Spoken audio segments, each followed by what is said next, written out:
Well, here we are again, another coffee with Craig. Hi, I'm Craig Hamilton Parker. I'm a psychic medium, and I tend to usually to talk to you quite a lot about topical events. But today's slightly different. It's more of a chat with you today, really, about some of my interest in mediumship, because I'm a medium. I'll explain about what that is as we go along. But also about mediumship and whether mediumship can see the future. And what does the spirit world see about the future of our planet and what's happening on Earth? And can they? And a few thoughts about the nature of time, I think I'd like to talk to you about today, too. My take, perhaps, about the nature of reality and the idea of a multiverse. And maybe not such complicated things as well. Just the sheer basic idea of what happens when we die and what is the next world like. So I thought I'd share some of those thoughts with you because you did enjoy my talk before, or some of you did anyway, my talk before about the NAADI and how it kind of twisted my life around quite a lot in many ways. You know, I suddenly saw the nature of reality in a completely different way to what I've been used to. So let me tell you about my work in spiritualism and in mediumship. And I won't tell you the whole story of my life and how it developed, because I think that would get a little bit too long. But just in a nutshell, I'd always been very interested in psychic things right from an early age. Even as a child, I saw a lot of what we could call psychic phenomena. I used to get a lot of telepathy. I used to know what people were going to say and what people were going to think. I could see auras around people. I could see lights. I often saw lights around me. And I saw my granddad, after he died, stood in my bedroom. That's my granddad on my father's side of the family. And when he died, nobody told us as kids that he'd passed, because we were only 6 years old. And yet there he was, stood in my bedroom, and with my dog that had passed, or my other granddad's dog that was there too. So I used to scare my mum with it quite a lot. I used to think I was a very imaginative child, and indeed I was an over imaginative child as well. Very highly active mind that saw all sorts of things, really. So I can't say all of it was spirit world, but I think some of it was. And throughout my life, there was this sort of sensitivity, this opening of awareness that was always there with me. And I think a mediumistic person also is kind of has a sense of, well, I think, actually, before I said, I think there's also like a sense in one's life of kind of being drawn along by destiny with these things. I don't believe that everything in the world is preset, that the future is set in stone. But there's something about some of our lives, I think, where there's a feeling of being drawn by providence, that there's something special to happen in your life, and that you've been born into this place for some other reason other than what I suppose ordinary people do. And it's a difficult path. And I think it makes you much more non-conformist. It was certainly that way in my life. I was always a great non-conformist, even as a child. I didn't like rules and regulations. I didn't like the idea of school. I could be awkward sometimes. I used to upset the teachers, not always just by mucking around, but by always being difficult. I was thinking today before I did this about doing my physics exams at O level, for example, and he wasn't going to let me do the exam. You're not good enough to do the exam, Craig. So my dad said, "Oh, I'll pay for him to do the exam." And I was good at physics, but I didn't get on with the teacher because he knew I was a pain. Right? I'd always question what he said. So I did the physics exam, I remember, and I read a few books on quantum theory before I did the exam, and I found it quite interesting. And I remember doing the O level, and they'd have questions about Newton. Luckily, it all came up about things like light. And I put a few things about relativity in it, and about quantum, and about the difference between relativity and quantum theory, because I just read the book, you know. And I came top, one of the top in the country on physics. And I thought, well, that'll show you, that'll show you. And with me, I think it's always been a question of always trying to kind of knock against what the idea of reality is in this world. There's something intuitive in me, and I think it's often in many people that are psychic, that you kind of kick against the established order. And that established order includes the nature of reality, of the way we're supposed to see the world, right? And I think that's there right from the start somehow. It's somehow linked in with this idea of the psychic ability, that we're not prepared to see the world as people tell us it is. And of course, as my life's developed and the more I've thought about it, and the more I've proved this to myself and to others, of course, I realized that the way most people see the world is certainly not the way it is. And I can't claim to know that I know how it is either, because the universe is such a miraculous place. And I don't believe anybody can ever know what the universe fully is, because it's beyond human comprehension. But at least I know it's not what they tell us. And that the universe is an unusual place. And within that universe, there's also the opportunity to be able to connect with other universes. And indeed, particularly what the other part of the universe that we could call the spirit world. You could even call it perhaps the quantum world. So when I developed my mediumship, I did briefly tell you about it in another video, and I'll give you a proper video about this later. But I got kicked along the path actually by a medium called Doris Stokes, who's a very famous medium here in the UK, and it really opened my mind to the idea that there's all sorts of possibilities. And when I developed mediumship, it kind of came immediately quite soon after that. I had this encounter with Doris Stokes. She had told me the date when I would meet my wife, Jane. She told me what her name would be and her surname would be. So immediately there'd been a prophecy in her mediumship, even though Doris Stokes said she couldn't tell the future. And even though most spiritualists will say we cannot tell the future, because one of the principles of spiritualism is that we have personal responsibility. And if we have personal responsibility, that means we also have free will. And if we have free will, therefore the future can't be set, because we have free will. You get it? Because if you didn't have free will, everything was going to happen whether you liked it or not, whether you tried to do anything or not, and you don't have free will. There's an argument against that says that actually that idea of free will is also an illusion.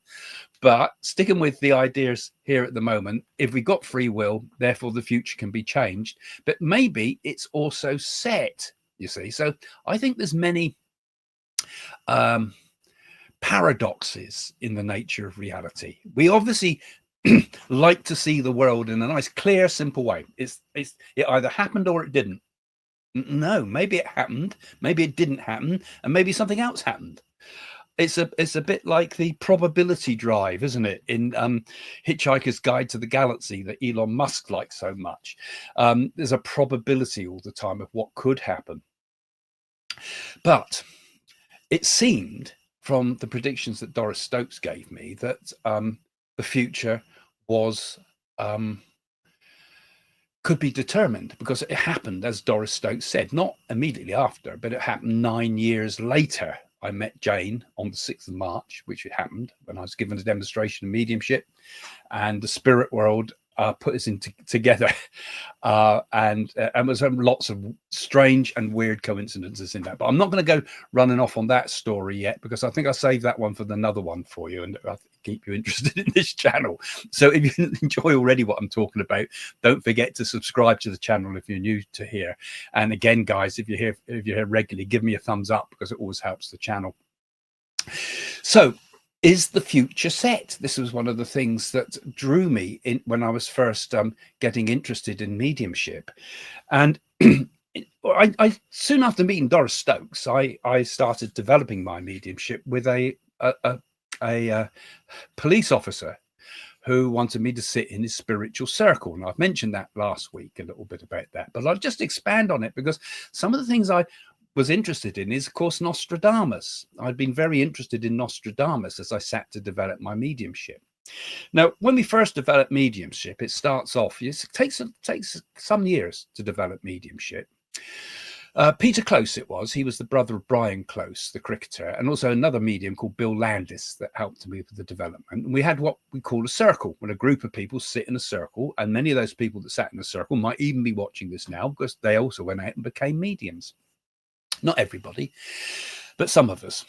And we would sit and we would learn to develop by practicing things like psychometry, first of all, which is where you hold an object and talk about the owner of that object. So we start off by doing psychometry in the circle. We'd all bring something, either that was ours or belonged to someone we knew, something we knew the history of or the person that owned it. And we do these psychometry things, which we would sort of just talk randomly about whatever we felt. And it was a great way to bring out the ability to talk about what was coming to you from your unconscious mind. You just had to speak, and you had to, come on, say something. And Peter was great because he was a police officer, so he always demanded evidence of survival. Give us some proof. You know, don't just give us woolly things. Give us something that you couldn't possibly know. And it's like learning to almost pull it out of your unconscious mind. You've got to get this information. You're on the spot. You've got to say something. So it was a great way of teaching us. Then we also learned about sensing each other's auras, picking things up from each other, giving each other psychic messages, and then eventually started getting messages from the spirit world coming through us, right? And then eventually we went on and gave messages to guests that came. I remember one of the first ones I gave was very interesting. I was talking about this big fat lady, and she was in television and things like this. And apparently this woman was a good friend of the actress Hattie Jakes. So one of my first mediumistic connections was with Hattie Jakes, of all people. You probably won't remember Hattie Jakes. I didn't even know who she was at the time when I was given the message. But apparently that was one of the first that came through. But anyway, I'm going off, but I probably will, because I think there's so many interesting stories I could tell you about things with this. And I'll tell you a lot more detail about how Circle worked later on, because not this time, but in another talk, I think would be quite interesting to explore that. There's so much, you see, you can say about this, but I'm keeping to the theme today about, can the future be predicted through mediumship? Because one of the things that also happened, I was interested, as I said, in Nostradamus. Now, Peter used to go into trance, and then we used to be able to talk to his spirit guide.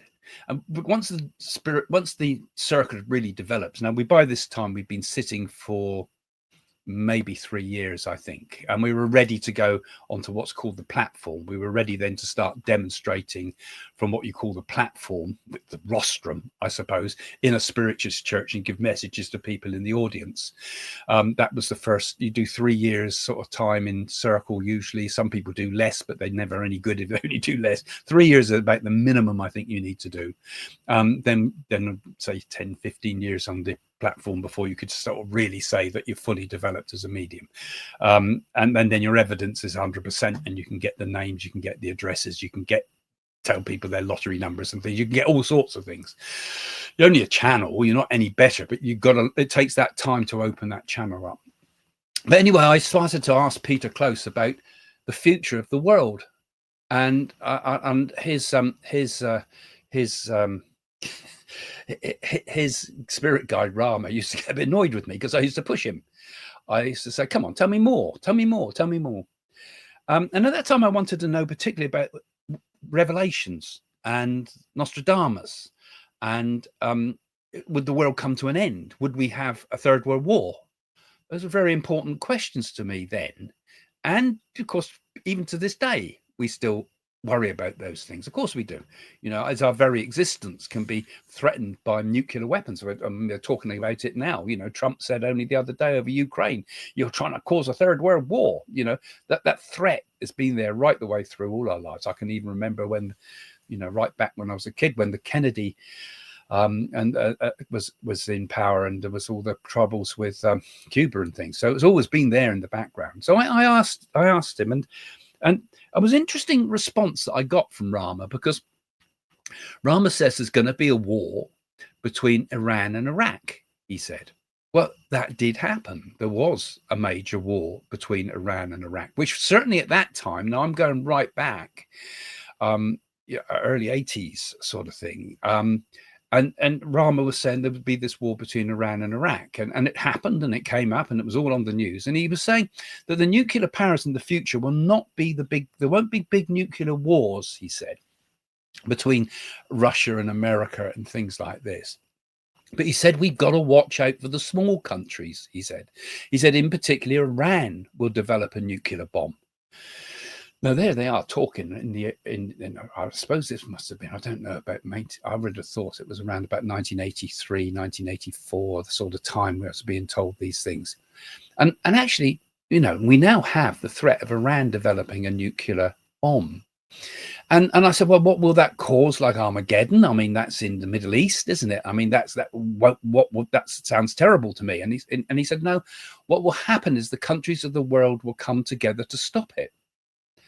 And so it's kind of today's times, isn't it? We have still Iran with the possibility of developing a nuclear bomb. I mean, that's all gone very quiet, but Iran is obviously an aggressor. They've been putting all the drones into Ukraine and supporting Russia with its need for drones, and all its factories on full pelt, creating drones and things to shoot the Ukrainians.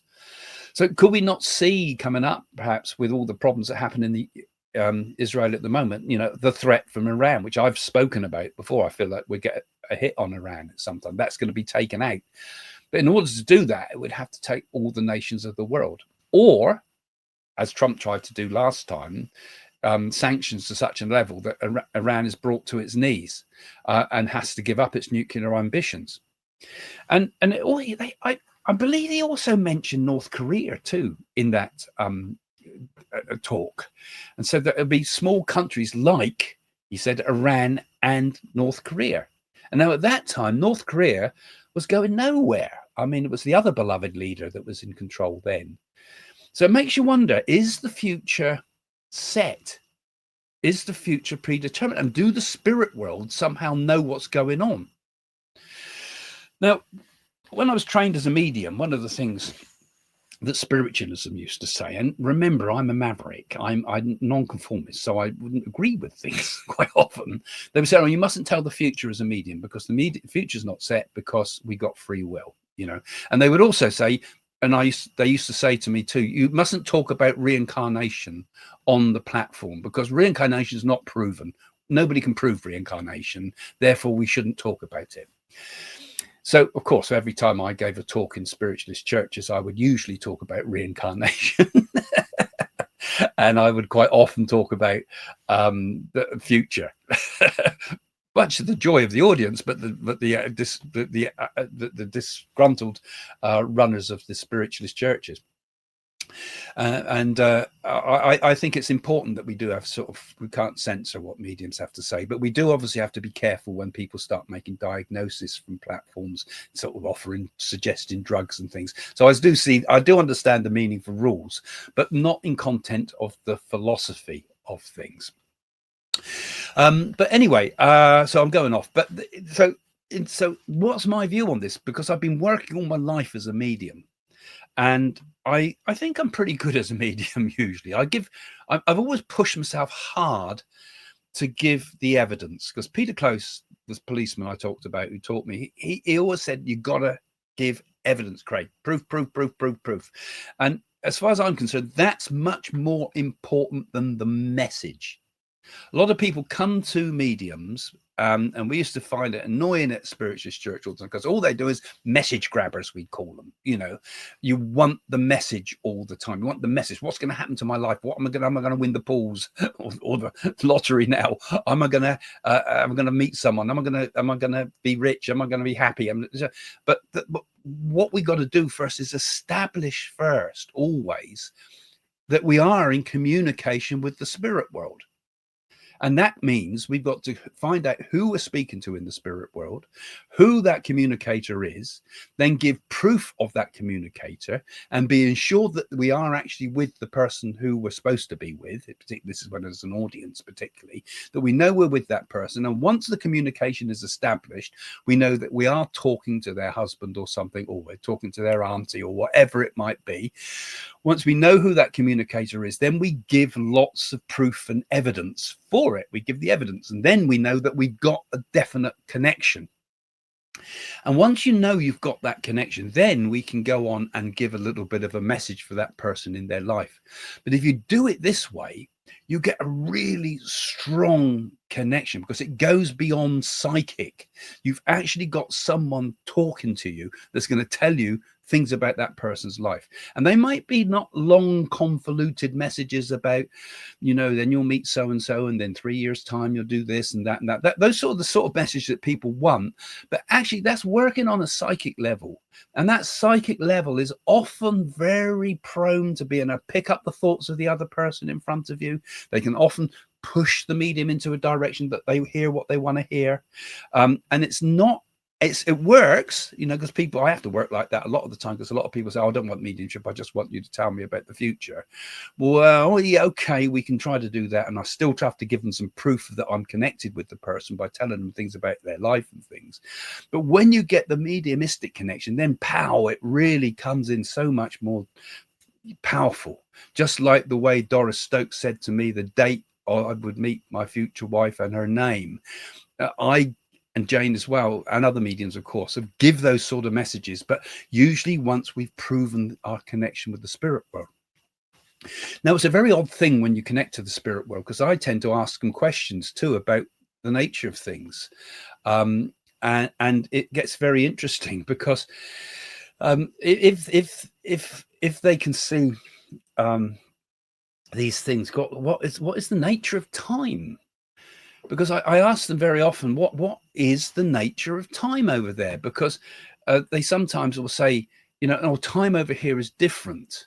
Time over here is different. When we come and we connect with you, when we bring our vibration down to your level and you raise your vibration up to ours and the two meet, we come into the realm of time again.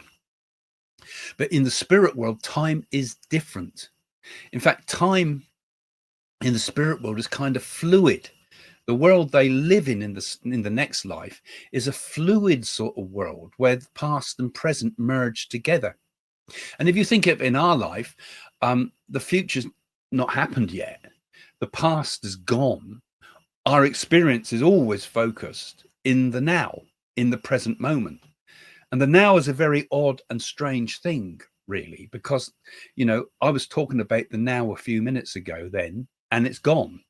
And I'll be talking about the now in a few minutes' time, but this moment I'm talking to you is gone. As I'm speaking to you, as we're living in the now, it's constantly falling away into the past, and it's constantly running into the future. So is there a now? Is it just a movement? So the whole nature of time is strange. And going back to those things like quantum theory, it struck me very early on in my life that the nature of time is very strange, that the nature of time is not quite what we think it is. Time only exists with that movement, as it were. And that movement even the sense of time only works with the movement of our thoughts. In complete stillness, where there is no thought, there is no time. And where there is no time, there is no person to experience that time. It's one and the same. So I think the spirit world is very much like this too, that there are different levels and layers in the spirit world of awareness of the nature of time.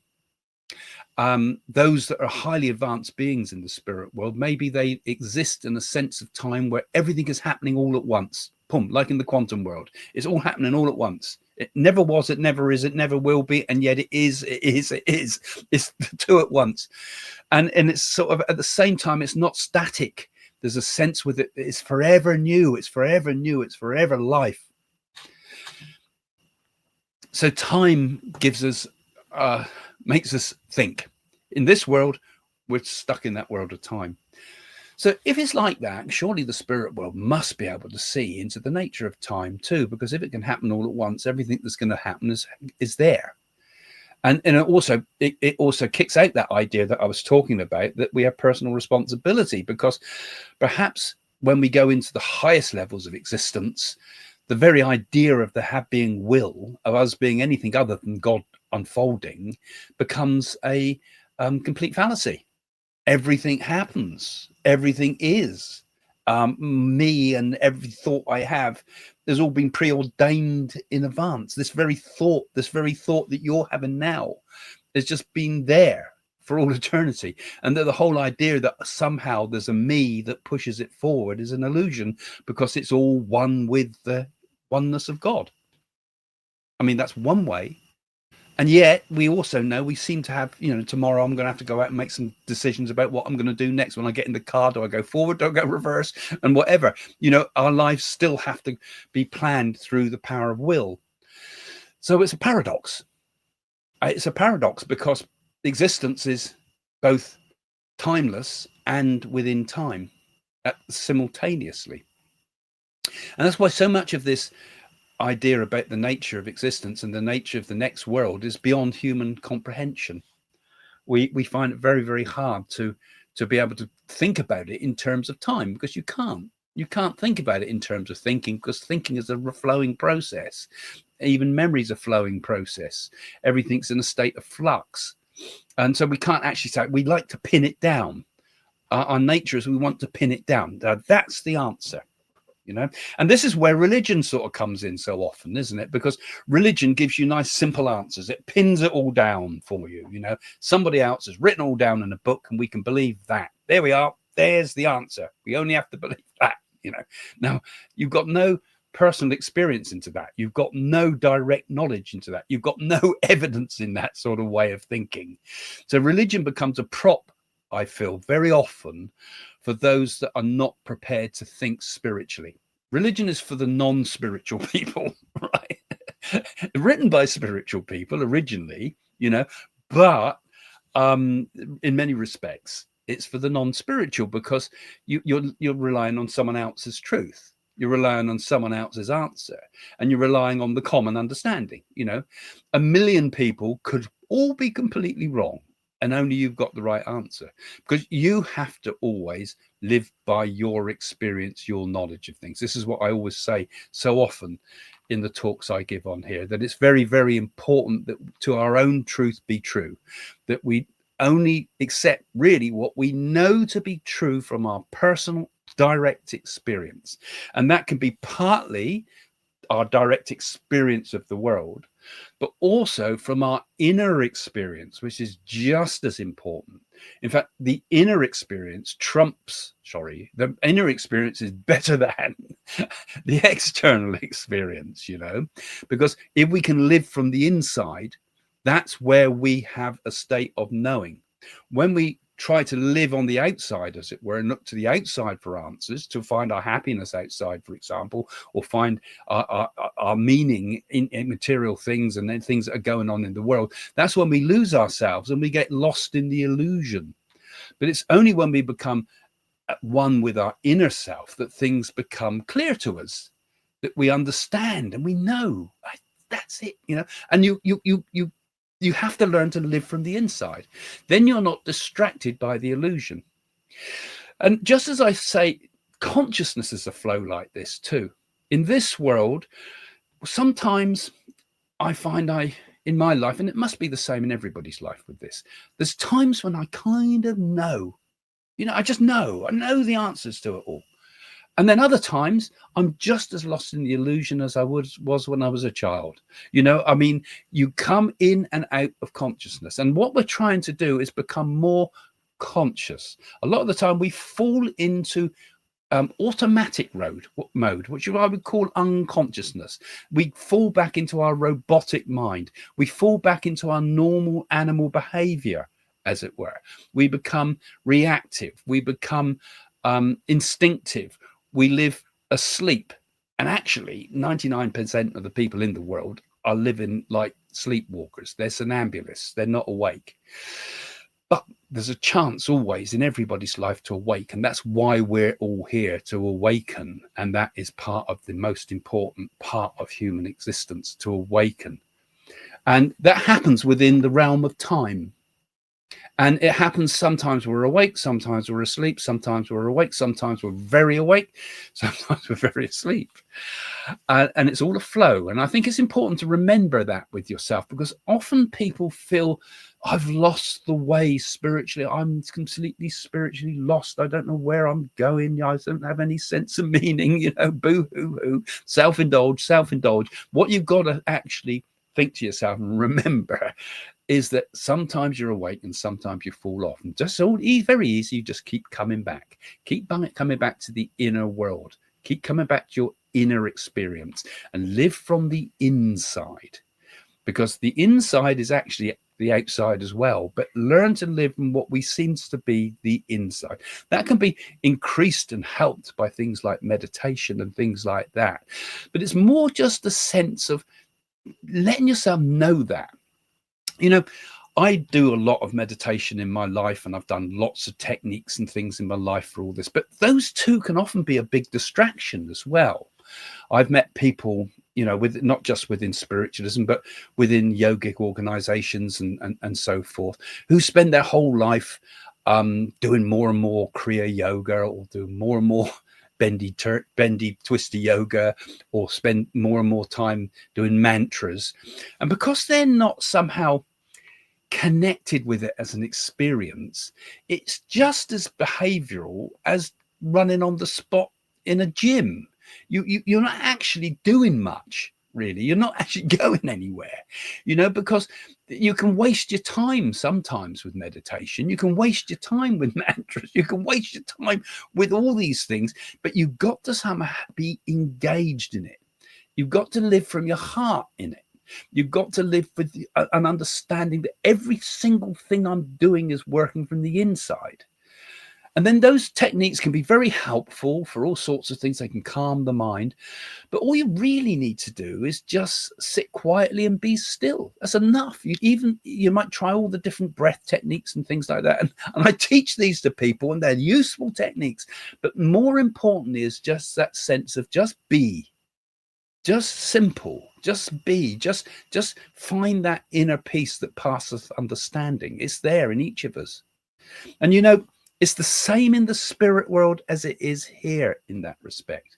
Because what most people are doing when they pass into the spirit world is they're living in a world that's very, very similar to this one. The same ignorance that binds them here in this life binds them in the next life too. They're living in a glorified version of this life. The descriptions that come back from near-death experience are of a glorious world, and it is, and it's a wonderful world where you're free and you're happy and there's joy and you're connected much more with God, but you're still in the realm of ignorance. You still have to transcend that too. And the enlightenment, as it were, has to come from that inner connection. And in the spirit world, is there inner and outer? There's still this sense of inner and outer in the spirit world. So we always have to find that we need to connect with the light within, with the spirit within. If we can do that, then we can wake up in this life and we can be wakened in the next life too. Otherwise, we spend a long period in the spirit world, and it's a happy realm and it's joyful. And this is part of what I teach in my mediumship and why I give proof of life after death, that there's no need to worry because you go into the next world and it's a joyful thing. That's fantastic. But it can also bring a sense of complacency. This is what I found within spiritualism. There was a terrible complacency because people were thinking, well, I only have to wait until I die and everything's going to be all right. I'll meet everybody else and I can just carry on as normal. And those people only want to carry on as normal. That's fine. That's what they're doing. But they're still living in that sleepwalker world. Because I say, wake up. That's what we're here for, to wake up. Otherwise, we spend time in the spirit and then we come back to this world again because we've got to wake up. And in the spirit world, if we can wake up in the spirit, we realize that that spirit world that we're in is only one part of a multitude, a multiverse of existences. And that behind them all is the one consciousness, and we talked about time a lot. So it's the one consciousness that is in the now, as it were, but is beyond the now. It's where everything's happened all at once and happens all at once, where life takes on a completely different form to the knowledge we have of time at the moment. And yet, again, like I say, it's a great paradox. We are and we aren't. To be or not to be is the wrong question. It's both. And that is what I feel is the ultimate question of existence. That do we be or do we not be? Do we merge once again into Brahman, or do we become one in this world again? Do we expand into this world? And it's neither. It's both. So, you know, because it could be a case you go into Brahman and not only will I no longer be, but I never have been. that it could even be like that. But my feeling is, I think what is happening is it's God is expanding. It's like the universe, whatever we want to call it, the divinity is becoming aware of its own divinity. And it's through this world and the other worlds in the spirit world that it expresses itself. It flowers in every dimension of existence. So it's a fascinating idea, isn't it? This idea perhaps of time as well, because I keep coming back to this idea of what is time, because that's what I wanted to initially address in this talk. Of course, I go off in all sorts of directions, so I don't plan these talks. I just like to speak in an inspired way, really. But I think one of the things we can take from it all is not to worry, to be happy, because first and foremost, with what I've done with my work as a medium and what I've seen when I've watched other great mediums, and I'm sat with other great and good mediums, you know, and when you get lots and lots of messages, it's not always one message. You can't pin it down to one message as a proof of life after death. You start to take all the evidence together. When Peter Close said to me about evidence, a policeman doesn't go in and say, here is the smoking gun. The evidence is usually a whole collection of things. You know, you were in that place at that time doing this, you know, and our knowledge of the spirit world becomes a collection of evidence that when we take it together as a whole, we've given intellectual proof of the continuation of life after death. And once we know it with our mind, then we can start to experience with our heart and actually start to connect with the spirit world and know that it is a reality. So there's the reality of existence is proven to us. We know there's life after death. And I think when we know that, then we know that we need not fear death. I mean, certainly I would fear the idea of dying, and I'm sure anybody would, because of the difficulties that one goes through. But it's just a door we're stepping through into another world that is very similar to this world. But what we take with us is important. What can we take with us? Obviously, we can't, there's, like my nan used to say, there's no pockets in a shroud. And that's the case. We can't take anything material with us. But surely we can take who we are with us. That seems to be the case when I give proof of mediumship, because when you're describing someone from the spirit world, you know, it's like you have to give the evidence of the person. So you pick up on their personality, you pick up on their memories, you pick up about their funny stories that they knew from life. They pick up on things you may have said that were very pertinent to that person. They might know your nickname, they might know what was put in the coffin, they might, all lots of evidence.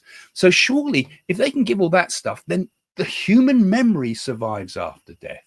And if they can describe to me their personality and what they were like and what they're like now, then surely the personality continues. So the memories continue, the personality continues. What we think of ourselves, of ourself, as being ourself, what in India they would probably call our jiva, our sense of personality of being, continues after life.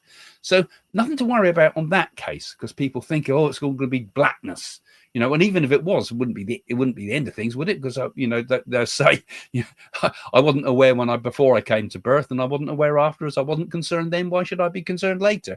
That's the one attitude to it. But no, it does seem to continue, and it seems we can get proof of that, not just through my mediumship, of course, but all through the mediumship that's gone through the history of spiritualism, which is pretty extensive. And I think it's really important that you dig into that. In fact, actually, I've got a good point for a little plug, actually, because I wrote about all this in one of my books. Right, here we go, called What to Do When You're Dead. Great title. Can you imagine that? I actually got the publisher to be able to publish it under What to Do. Originally, it was published as an illustrated book. You know, there's a few of those still out there. But I like it I revamped it a little bit and added a bit more in the new version of it.